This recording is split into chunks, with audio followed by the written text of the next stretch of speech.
જય કોળી સમાજ, જય વીર માધાતા, જય વેલનાથ। તારીખ 1/2/2026 હું ભાવનગર આવી રહ્યો છું આપણા ન્યાય સભા માટે। તો દરેક આપણા સમાજના આગેવાનો મિત્રોને જણાવું છું કે દરેકે ન્યાય સભામાં આવવા વિનંતી અને મને ન્યાય અપાવવા માટે। નમસ્કાર દર્શક મિત્રો, થોડાક સમય અગાઉ ભાવનગર પશ્ચિમ વિધાનસભામાં આવેલા આદાનગર ખાતે કોળી સમાજના યુવાનોની એક મીટિંગ મળી હતી, જેમાં નક્કી કરવામાં આવ્યું કે હવે 1 ફેબ્રુઆરીના રોજ કોળી સમાજનું એક મહાસંમેલન યોજાશે। અને આ કોળી સમાજનું મહાસંમેલન એટલે યોજાવા જઈ રહ્યું છે કેમ કે બગદાણાની બબાલના પીડિત નવનીત બાલદિયાને ન્યાય અપાવવા માટે। તો હવે 1 ફેબ્રુઆરીના રોજ ભાવનગરના કુંભારવાડા ખાતે જે ન્યાય સભા થવા જઈ રહી છે તેને લઈને હવે નવનીત બાલદિયાનો એક વિડીયો સામે આવ્યો છે, જેમાં તેમણે કોળી સમાજના તમામ લોકોને એક આહવાન કર્યું છે કે આ કુંભારવાડા ખાતે હું પોતે હાજર રહેવાનો છું અને સાથે જ મને ન્યાય અપાવવા માટે આપ સૌ પણ ત્યાં આવો। તો સૌ પ્રથમ આપણે સાંભળીએ કે નવનીત બાલદિયાએ 1 ફેબ્રુઆરીના કોળી સમાજના આ ન્યાય સંમેલનને લઈને શું કહ્યું છે। જય કોળી સમાજ, જય વીર માધાતા, જય વેલનાથ। તારીખ 1/2/2026 હું ભાવનગર આવી રહ્યો છું આપણા ન્યાય સભા માટે।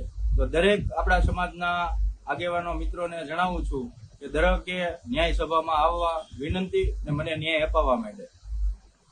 તો વાત કરીએ બગદાણાની બબાલની કે જેમાં નવનીત બાલદિયા પર થોડાક સમય અગાઉ જે હિંસક હુમલો કરવામાં આવ્યો તેને લઈને કોળી સમાજમાં ભારે આક્રોશનો માહોલ છે।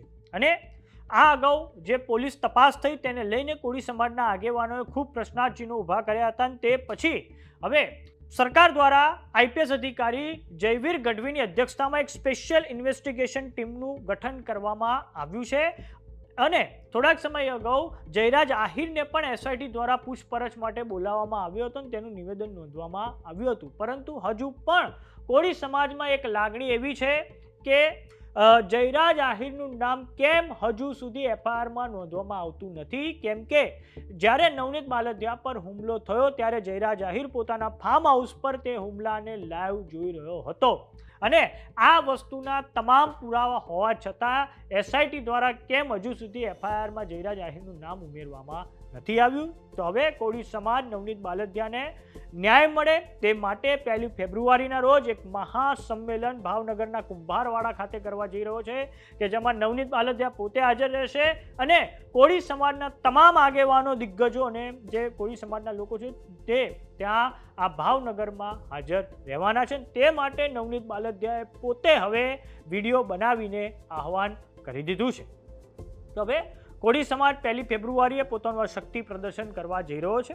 આ અગાઉ કોળી સમાજના આગેવાનો હીરા સોલંકી, પરસોત્તમ સોલંકી, રાજેશ ચુડાસમા, કુંવરજી બાવળિયા સહિત જેટલા પણ ધારાસભ્યો, મંત્રીઓ અને સાંસદો છે તેમણે મુખ્યમંત્રી ભૂપેન્દ્ર પટેલને રજૂઆત કરી હતી અને મુખ્યમંત્રી ભૂપેન્દ્ર પટેલે આ પછી રજૂઆતના 3 કલાકની અંદર જ એસઆઈટીનું ગઠન કર્યું હતું। એસઆઈટી દ્વારા અત્યાર સુધીમાં જે 13 આરોપીઓ છે તેમને ઝડપી પાડવામાં આવ્યા છે। આ અગાઉ મહુવાના જે કેએસ પટેલ પીઆઈ છે તેમની પૂછપરછ કરવામાં આવી, બગદાણાના પૂર્વ પીઆઈ ડીવી ડાંગરની પૂછપરછ કરવામાં આવી અને સરકાર દ્વારા તો જે ડીવાયએસપી રીમા ઝાલા છે તેમનો પણ ચાર્જ મહુવાનો જે છે એ લઈ લેવામાં આવ્યો છે। આમ ગઈકાલે પછી જયરાજ આહિરને પણ આઈજી કચેરીએ પૂછપરછ માટે બોલાવવામાં આવ્યો હતો ને જે પીડિત નવનીત બાલદિયા છે તેમનું પણ એસઆઈટી દ્વારા નિવેદન નોંધવામાં આવ્યું હતું, જેમાં નવનીત બાલદિયાએ તમામ જે પુરાવા છે, ઓડિયો અને વિડીયો 15 જેટલા પુરાવા છે તે તમામ પુરાવા એસઆઈટીને જમા કરાવ્યા છે। તો હવે એસઆઈટીની તો તપાસ ચાલી રહી છે, પરંતુ કોળી સમાજની એક જ માંગ છે કે નવનીત બાલદિયાને ન્યાય મળે અને જયરાજ આહિરનું નામ જે છે એફઆઈઆરમાં આવે। આટલા બધા પુરાવા હોવા છતાં કેમ હજુ સુધી એસઆઈટી દ્વારા જયરાજ આહિરની ધરપકડ કરવામાં આવી નથી?